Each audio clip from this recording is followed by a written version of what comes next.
여러분 안녕하세요. 오늘은 그 자원봉사 기관에 대해서 알아보도록 하겠습니다.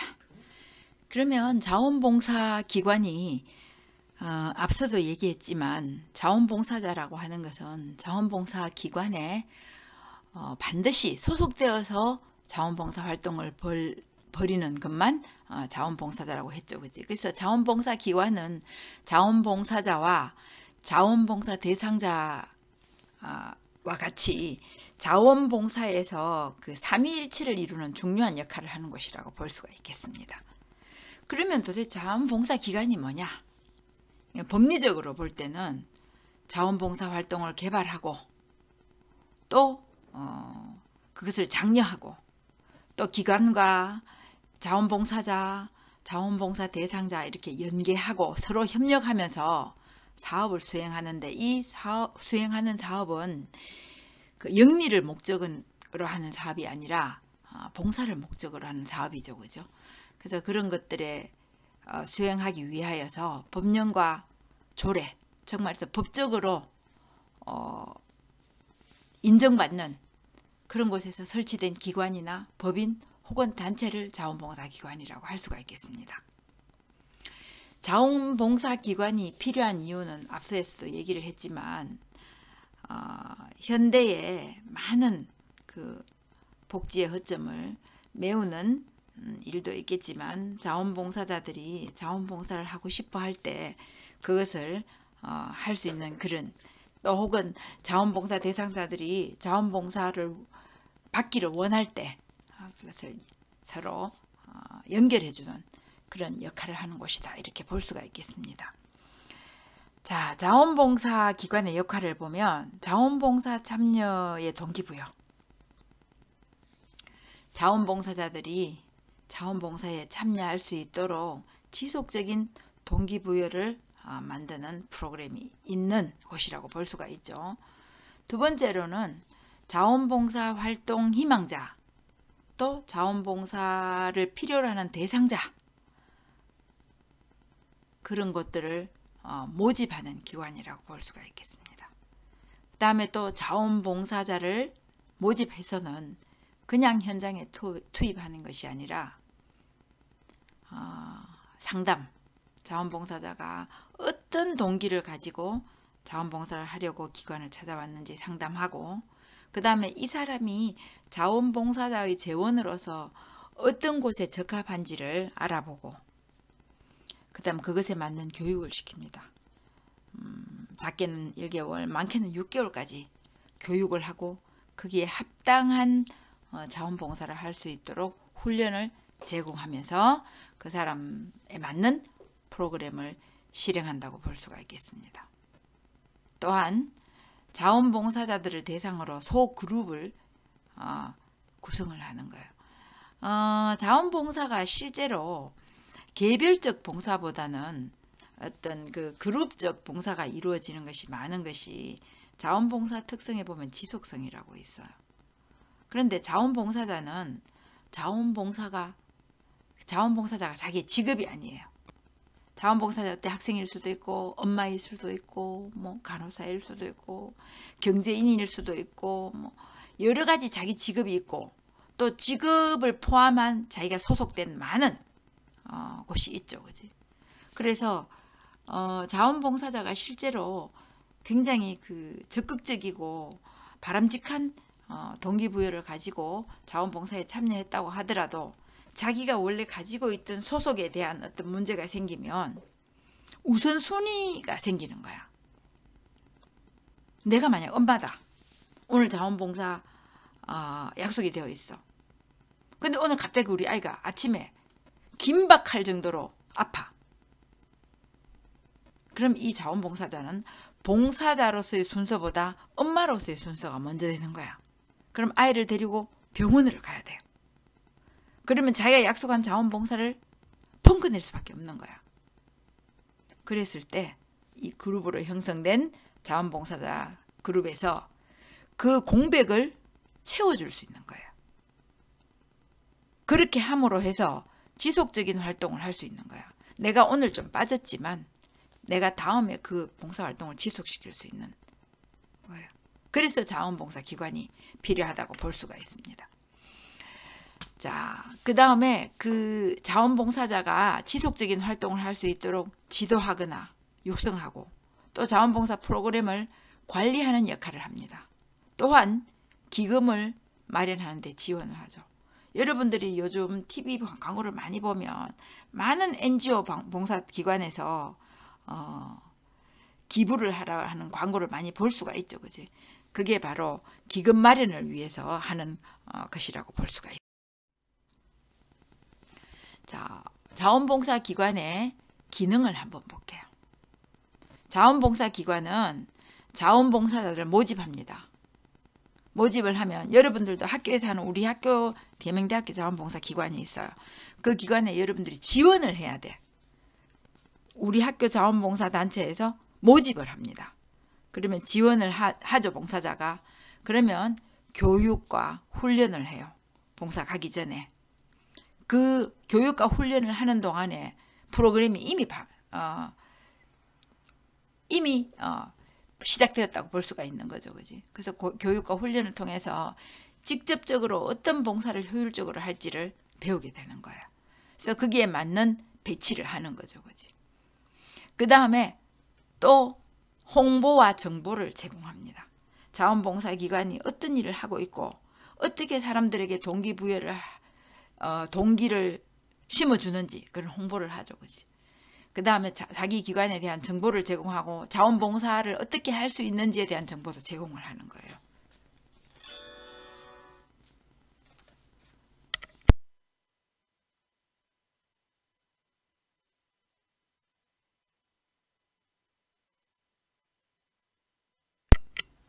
자, 죄송합니다.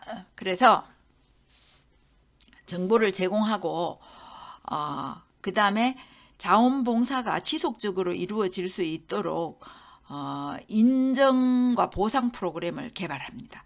인정과 보상에 대해서는 다음에 또 우리가 인정과 보상에 대한 수업이 있으니까 그때 더 자세하게 여러분들에게 설명을 하도록 하겠습니다. 자, 그 다음에 지역사회 주민의 자원봉사 활동을 원활하게 혹은 참여할 수 있도록 그것을 유도하고 관리하는 것도 자원봉사기관의 기능이라고 볼 수가 있겠습니다. 자, 자원봉사기관의 지원체계와 운영 현황을 한번 볼게요. 지원체계는 한국의 경우에는 지금도 이제 우리나라는 자원봉사에 관해서 굉장히 많은 그 정부 입장에서 많은 지원을 하고 있기는 해요. 그래서 행정자치부와 여성부 같은 경우에는 전국적으로 시, 군구 단위에 250개소, 157개소를 설치하고 운영을 하고 있어요. 그래서 정말 많은 곳에서 자원봉사 기관에 대한 지원을 하고 있죠. 또한 보건복지부나 문화관광부의 경우에는 전국적으로 광역시도 단위에서 17개소를 설치하고 또 운영을 하고 있어요. 그래서 이런 것들을 보면 한국의 자원봉사 기관의 지원 체계가 굉장히 원활하게 이루어지고 있다 이렇게 볼 수가 있겠습니다. 중앙부처에서는 개별적으로 또한 자원봉사센터나 자원봉사 업무를 담당하는 부서를 두고 자원봉사 활동을 행정적으로 지원을 합니다. 실제로 그 자원봉사 기관은 정부의 간섭을 받지 않아요. NGO가 그런 의미죠. 넌 거버먼트예요. 그럼에도 불구하고 정부 기관과 긴밀한 협조가 이루어져야 되는 것은 정부에서 많은 지원을 기관에 하고 있어요. 그게 뭐 금전적 지원도 물론 하고 있고 그 다음에 이 행정적 지원을 할 수밖에 없는 게 일반 자원봉사 기관에서는 자원봉사를 원하는 혹은 필요로 하는 대상자를 발굴하기가 물리적으로 굉장히 어려워요. 그런데 정부 기관에서는 자원봉사를 필요로 하는 자원봉사 대상자를 굉장히 효율적으로 운영을 하고 있어요. 그래서 그 정보를 줄 수가 있는 거죠. 그지? 그래서 대상자를 상대로 하는, 정말해서 정부기관에서 부족하게 하고 있는 국가복지를 이 기관에서 하고 있다. 이렇게 지원하고 있다. 그래서 서로 상호 보완적이다. 이렇게 볼 수가 있겠습니다. 2005년부터는 자원봉사활동 기본법을 제정해서 주 40시간 근무제를 정착함으로써 자원봉사활동 여건이 조성되고 있다고 볼 수가 있겠습니다. 그러니까 많은 사람들이 자기 가외 시간에 자원봉사활동 여건이 조성되고 있다. 이렇게 볼 수가 있겠습니다. 외국의 경우를 한번 볼게요.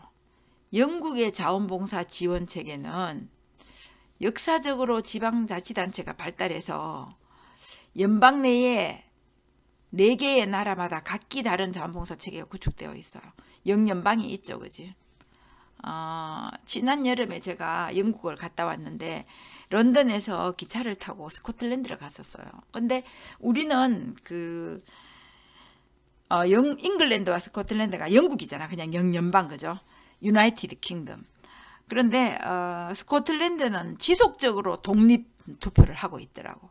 그래서 자기 나라는 잉글랜드가 아니라는 거야. 스코틀랜드라는 거죠. 그지? 그렇지만 현재는 영국의 정부 하에 있죠. 그래서 그 지방자치가 굉장히 발달되어 있기 때문에 그 지방자치가 발달되어 있는 각 국마다 각기 다른 자원봉사 체계를 구축하고 있다. 이렇게 볼 수가 있습니다. 그러므로 해서 중앙정부의 지원책보다는 각 지방정부가 독자적으로 자원봉사의 진흥을 추진하고 있다. 이렇게 볼 수가 있어요. 자원봉사의 기원이라고 할 수 있는 영국이 자원봉사 체계가 굉장히 과학적이고 원활하게 이루어진다. 이렇게 볼 수 있습니다. 또한 정부와 민간단체 간의 계약에 따라서 지원을 해요. 정부가 민간단체에 어떤 영향력은 행사할 수 없어도 많은 지원을 하고 있다. 이렇게 볼 수가 있습니다. 미국의 자원봉사 지원 체계를 보면 정말 다양해요. 우리가 앞서서 수업을 했지만 미국에는 정말 많은 대통령들이 자원봉사 단체, 자원봉사 기관에 대한 인식이나 혹은 관심이 있어요. 그래서 정부가 앞장서는 거죠. 국민이 자원봉사 활동에 적극적으로 추진할 수 있도록 뭐 학점제를 받아들인다든지 아니면 유급 자원봉사 체계가 있다든지 등등 정부 지원 체계가 굉장히 훌륭하게 되었다고 볼 수가 있습니다. 그래서 이와 같이 정부 지원 체계가 있는 액션이나 전국봉사연합, 민간 지원 체계인 촛불재단이나 자원봉사센터가 있는데 역시 똑같이 정부의 많은 지원을 받음으로써 모든 사람이 자원봉사 활동에 적극적으로 참여할 수 있도록 정부가 지원을 한다. 이렇게 볼 수가 있겠습니다. 그래서 촛불재단을 통해서 자원봉사센터는 민간단체들이 재정적이나 기술적으로 정부에서 지원을 하고 있다. 이렇게 볼 수가 있죠. 자, 공공부문에 있어서는 자원봉사 프로그램을 직접 운영을 합니다. 그렇게 하면서 비영리 민간단체에 재정적으로 지원하고 또 지역사회봉사공단 주도하에 이걸 조직한다고 볼 수가 있어요. 그래서 공공부문에서 사실 어떤 긍정적 재원을 많이 지원한다고 볼 수 있죠. 그지? 그래서 연방법률을 통해서 자원봉사 활동에 대한 연방정부가 각종 지원이나 사회적 보상체계를 규정하고 있어요. 그래서 누구보다 원활하게 어느 나라보다 원활하게 자원봉사를 할 수 있으며 자원봉사를 함으로 해서 거기에서 받아지는 어떤 보상체계도 굉장히 훌륭하게 이루어지고 있다. 이렇게 볼 수가 있습니다. 또한 연방정부가 주관하는 자원봉사 프로그램을 실시하죠. 많은 전문가들이 과학적으로 자원봉사 프로그램을 만들어요. 그래서 그 자원봉사 프로그램을 자원봉사 기관에 무상으로 제공을 함으로써 자원봉사 활동이 진흥될 수 있도록 법을 만들어서 그 제도를 체계적으로 가지고 있다. 이렇게 볼 수가 있겠습니다. 자, 민간 부분에서는 어떻게 자원봉사가 이루어지느냐. 지역자원봉사센터가 자원봉사 활동의 구심점이 돼요. 정부에서 많은 지원을 받기는 하지만 그래서 결국에는 민간 부문에서 그 구심점이 이루어진다고 볼 수가 있죠. 그죠? 그래서 전국 자원봉사센터와 촛불재단이 통합을 함으로써 각 주의 자원봉사 사무국들이 지역 단위의 자원봉사센터와 기타 자원봉사센터 업무를 수행하는 데 도움을 줍니다. 재정적으로 혹은 기술적으로 그건 프로그램에 관계되는 거죠. 그지? 그 다음에 정보적으로 정보의 정보도 제공을 많이 한다고 볼 수가 있습니다.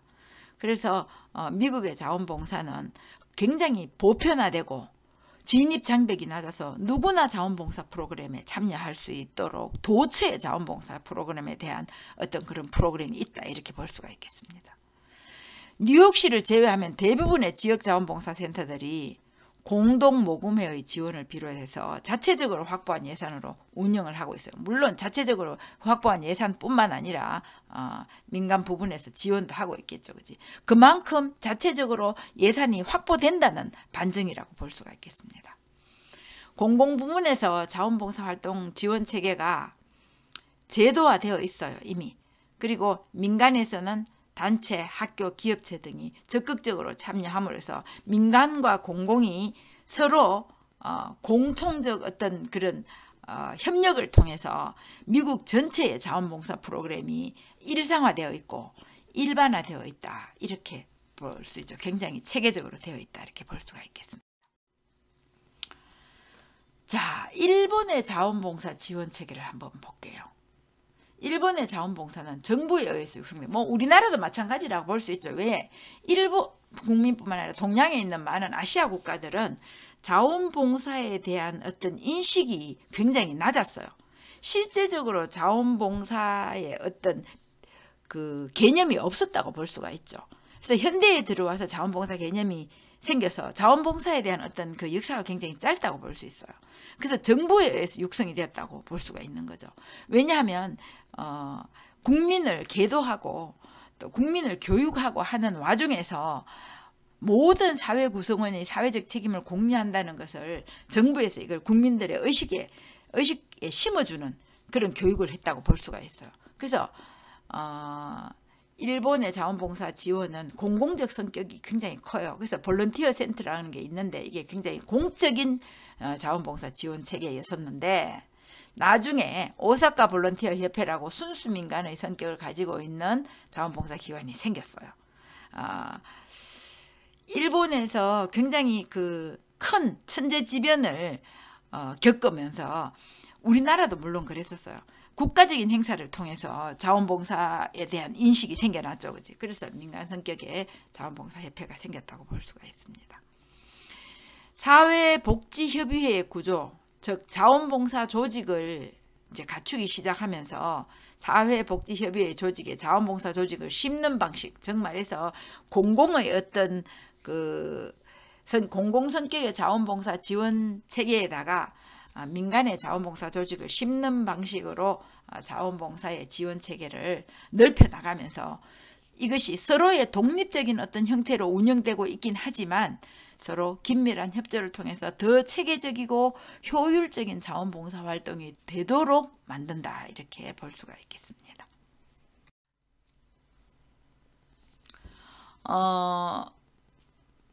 조직 및 운영 체계를 보면 그 설립 주체가 민리형, 즉 민간형이라고 볼 수가 있죠. 관리형, 관주도형이라고 볼 수가 있습니다. 이렇게 설립 주체가 나누어지고 자원봉사센터의 운영 주체를 보면 민영형, 관영, 즉 민영형은 민간이 주도되는 것, 관영형은 중앙정부나 혹은 관이 주도되는 것, 그 다음에 공영형, 그래서 공익을 주도로 하는 것이라고 볼 수가 있겠습니다. 자원봉사센터의 운영 형태를 한번 보면 완전 직영형이 있어요. 자원봉사 기관에서 완전히 직영하는 것. 그 다음에 혼합 직영형. 관과 민간이 서로 혼합해서 하는 것. 그 다음에 관이 민간에다가 위탁해서 운영하는 것. 이렇게 나눠진다고 볼 수가 있겠습니다. 일본의 자원봉사는 민이나 관의 유기적 연계를 통합니다. 원래 처음에 관주도로 이 자원봉사 기관이 생겼죠. 그지? 그래서 봉사센터나 봉사단체나 기관, 이 경쟁자가 아니라 동반자나 협조자로서 그 관계를 유지하는 거죠. 관이 처음에 자원봉사센터를 건립하고 자원봉사 기관을 건립하고 국민을 계도하고 교육함으로써 관 주도의 어떤 자원봉사 기관이 있었다가 나중에 민간 주도의 자원봉사 기관이 생김으로써 서로 어떤 파트너십의 관계를 유지하면서 긴밀한 어떤 자원봉사 그런 형태가 만들어졌다, 이렇게 볼 수가 있겠습니다. 운영 현황을 보면 1995년에 그 일본에서 자원봉사가 일어났다고, 이제 현대적인 자원봉사 기관이 생겼다고 했죠, 그지? 그래서 1996년부터 2004년도까지 전국에 250개 자치단체가 설치가 완료됐어요. 그래서 2005년에 250개 중에서 207개의 지방자치단체 조례가 제정이 된 거야. 그래서 328억, 지금은 이거보다 훨씬 많은 게 집행이 되겠죠, 그지? 성별은 남성보다 여성이 약간 높아요. 그리고 가장 왕성한 연령대인, 경제 연령대인 40대가 가장 많고, 직업별로는 학생이나 주부가 절반 이상을 차지합니다. 우리나라에도 비슷한 현상이라고 볼 수가 있어요. 주부가 많은 것을 차지하죠. 자, 자원봉사 기관이 효율적 운영을 위해서는, 자원봉사 센터가 효율적으로 운영되기 위해서는 여러 센터를 통합하고 조정할 수 있는 일원화된 체계를 마련합니다. 사실 그 전에 자원봉사센터가 민도 생기고 관도 생기고 막 우후죽순처럼 많은 기관이 생겨요. 그래서 그 기관들이 각자의 어떤 프로그램에 의해서 효율성이 떨어지고, 또한 자원봉사 프로그램의 어떤 차이 때문에 대상자가 받는 자원봉사의 그 수준도 굉장히 차이가 많았다가, 이것이 이제 여러 가지 문제가 발생하면서 여러 센터를 통합함으로 해서 일원화된 어떤 체계를 마련했다, 이렇게 볼 수가 있겠습니다. 두 번째로는 정부의 행정적, 재정적 지원이 확대되었어요. 정부가 실제적으로 재정적 지원이나 정보망을 주지 않으면 자원봉사 기관에서는 그 자원봉사 활동을 체계적이고 효율적으로 하기가 어려워요. 첫째, 재정적인 문제가 크고, 두 번째로는 정보를 알 수 없으니까 대상자를 선정하기가 굉장히 힘들어요. 그래서 정부에서 재정적 지원이나 정보의 지원을 하게 됩니다. 그래서 지역사회에서 협력 체계를 서로 구축하고, 사회적 인정과 보상, 정말서 내가 자원봉사 활동을 함으로 해서 어떤 인정을 받을 수 있는지, 또 홍보를 통해서 시민들이 자원봉사 활동에 참여를 할 수 있도록 굉장히 유도를 합니다. 우리나라도 현재는 그렇죠, 그지? 자, 세 번째로는 상근 인력의 확충이나 처우 개선이야. 상근 인력이 뭐냐? 자원봉사자가 아니에요. 상근 인력은 자원봉사자가 아니라 자원봉사기관에서 월급을 받고, 정말 유급 직원입니다. 이 사람들은 자원봉사자가 아니라 직원이에요. 그래서 상근 인력은 사실 전문가라고 볼 수 있습니다. 자원봉사에 대한 공부를 전공하고, 그 다음에 체계적으로 자원봉사에 대한 교육을 받고, 또 프로그램을 개발한다든지 관리한다든지 이런 것을 체계적으로 알고 있는 전문가라고 볼 수 있습니다. 그러나 그 이전에는 이런 전문가의 육성이 사실 없었어요. 그래서 자원봉사기관이 많이, 민간의 자원봉사기관이 많이 생겨나도 이런 상근 인력의 전문성이 굉장히 떨어졌다고 볼 수가 있습니다. 그랬다가 자원봉사기관이 확충되고 폭발적으로 늘어나면서 이런 전문 인력의 확충을 굉장히 중요하게 여기게 되었죠. 그래서 많은 대학에서 사회복지학과가 생기게 됩니다. 그래서 상근 인력을 확충하는 데 전력을 기울이게 되죠. 또한 상근 인력은 자원봉사자가 아니라고 했죠, 그지? 그래서 그 사람들에게 어떤 자원봉사를 요구할 수가 없는 거죠. 왜? 직업이니까.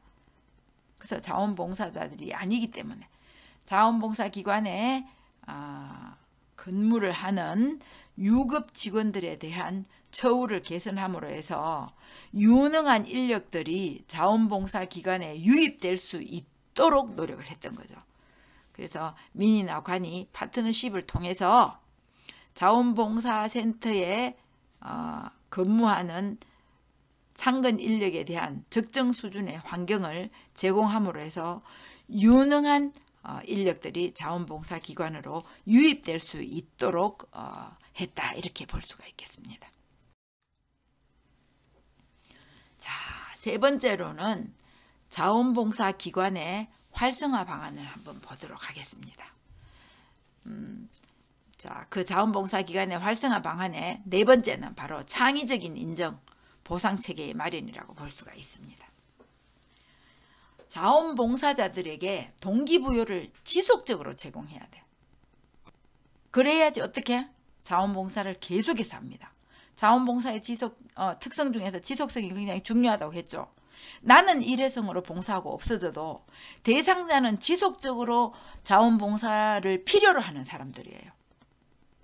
내가 혹시 반찬 만드는 자원봉사 혹은 아이 돌봄이 자원봉사에서 나는 오늘 하루 하고 자원봉사 끝낼 수가 있지만 아이를 돌본다든지 목욕 서비스를 제공한다든지 이런 여러 가지 문제들이 그 사람들은 하루만 하고 마치는 게 아니죠. 그지? 그래서 대상자는 지속적인 게 굉장히 중요하다고 볼 수가 있죠. 그러면 자원봉사자에게도 그걸 지속성을 유지할 수 있는 동기부여를 제공해야 돼. 그런데 그 동기부여가 쉽지 않아요. 그래서 어떻게 하면 지속성을 유지할 수 있는지에 대한 창의적인 인정 방법을 혹은 보상 체계를 마련해야 됩니다. 내가 자원봉사 갔는데 타성에 젖을 수가 있죠. 그지? 맨날 가서 맨날 똑같은 일을 하면서 내가 받는 어떤 그런 심리적인 보상이 적은 거야. 너무 힘들어. 그럴 때 그 타성을 깨트리고 자기가 받는 어떤 심리적인 보상이나 이런 것들이 더 강화될 수 있도록 창의적인 인정 방법을 만들어야 되는 거죠. 다섯 번째로는 한국자원봉사센터협회의 역할을 강화해야 됩니다. 한국자원봉사센터협회의 조직을 보면 전문적인 자원봉사 관리자 양성을 실현할 수 있도록 역할을 강화해야 되는 거예요. 자원봉사 관리, 일본에서도 그랬죠. 그지? 자원봉사 관리자의 양성을 전문적이고 유능한 자원봉사자들이 자원봉사 기관에 유입될 수 있도록, 그래서 관리자 양성이 굉장히 중요하다고 볼 수 있습니다. 그래서 그 역할을 강화해야 되고, 또 이렇게 하려면 자원봉사 관리자의 전문성이 강화되어야 되는 거예요. 자원봉사 관리자는 실제로 자원봉사 기관에서 하는 전반적인 그 역할을 전부 알고 할 수 있어야 됩니다. 그래서 자원봉사 관리자는 거기에 맞는 전문적인 교육 과정을 이수하고 자원봉사 관리의 관리자로서의 전문성이 굉장히 있어야 되는 거야. 자원봉사 관리자가 전문성이 없다면 자원봉사자를 관리할 수가 없어. 나는 자원봉사 하고 싶어서 기관에 이제 합류를 했어. 그런데 자원봉사 관리자가 이 사람을 어떻게 사용해야 될지에 대한 전문성이 없다면 프로그램을 효율적으로 집행할 수가 없죠. 그러면 이 기관이 최종 목표를 달성할 수도 없는 거야. 그럼 어떻게 돼? 시간과 기금을 낭비하는 역할을 할 수밖에 없는 거야. 그러면 이 봉사기관은 목표를 달성하지 못하면 봉사기관은 어떻게 돼? 나중에 없어져요. 봉사기관도 목표를 달성하지 못하면 정부기관에서 지속적으로 지원금을 주지 않습니다. 그러면 기관으로서의 역할을 다하지 못하면 없어진다고 볼 수가 있죠. 그래서 이런 없어지는 것을 막게 하기 위해서는 전문적인 관리자를 둠으로써 자원봉사자들을 모집하고 교육하고 또 합리적인 프로그램에 의해서 배치를 훌륭하게 함으로 해서 이 봉사기관이 갖는 목표를 달성할 수 있는 거예요. 그럼 이 목표를 달성하면 어떻게 돼? 더 많은 기부와 재정적 지원과 정보를 지원받음으로 해서 더 나은 목표를 세울 수 있고, 또 더 나은 목표는 더 많은 자원봉사 대상자들에게 효율적인 봉사활동을 펼칠 수가 있으며, 그것이 이 봉사기관의 최종 목적인 그 사회복지에 굉장히 커다란 역할을 할 수 있다. 이렇게 볼 수가 있는 거죠. 그러므로 해서 자원봉사기관에서 자원봉사관리자의 전문성이 굉장히 중요한 역할을 한다. 이렇게 볼 수가 있겠습니다. 7번째로는 자원봉사관리자의 효율이요. 자원봉사자 관리의 효율, 죄송합니다. 자, 자원봉사자를 관리하는 것이 자원봉사관리자의 역할이라고 볼 수가 있는데 우수한 교육이 필요해요. 여러분들도 나중에 우리 학교에서 하는 자원봉사 관리 프로그램에 한번 지원을 해보면 알겠지만 굉장히 우수한 교육이 중요합니다. 이 자원봉사 프로그램을 어떻게 훌륭하게 할 것인가는 교육에 달려있는 거야. 그 다음에 훈련에 달려있어요. 그래서 교육과 훈련 프로그램이 따로 있어요. 그래서 이 교육과 훈련 프로그램을 자원봉사자들에게 우선적으로 적용을 합니다. 배치하기 전에. 그래서 교육과 훈련 프로그램을 통해서 자원봉사자로서 거듭날 수 있도록 교육을 하는 거죠. 그치? 8번째로는 프로그램 개발 기능 및 수요처 개발을 강화해야 돼요. 분야별 자원봉사자를 자체적으로 개발해야 돼요. 우리 학교는 그거 하고 있어요. 그 다음에 수요처를 개발해야 돼. 어디에서 필요한지. 그래서 지역사회와의 교류가 굉장히 중요합니다. 어디에서 우리가 하고 있는 이 자원봉사 프로그램이 필요한지 알아야 되죠. 그지? 그러므로 해서 관과의 어떤 파트너십이 굉장히 필요하다. 이렇게 볼 수 있습니다. 자, 9번째로는 자원봉사센터와 지역사회의 관계를 높여야 돼요. 각 부처 소속의 자원봉사센터와 업무상의 협조체제를 이루어야 됩니다. 그리고 수평적인 네트워크를 형성해야 돼요. 관에서 수직적인 어떤 그런 네트워크를 만들면 안 되죠. 그지? 관에서는 재정적 지원과 정보를 지원하고 그 정보와 재정을 지원금을 토대로 바람직한 프로그램을 만들어서 자원봉사를 필요하는 대상자에게 정부에서 할 수 없는 복지적 어떤 사각지대에 훌륭한 지원을 함으로 해서 자원봉사 대상자들에게 더 바람직한 그런 자원봉사 활동을 함으로 해서 관에서 해야 되는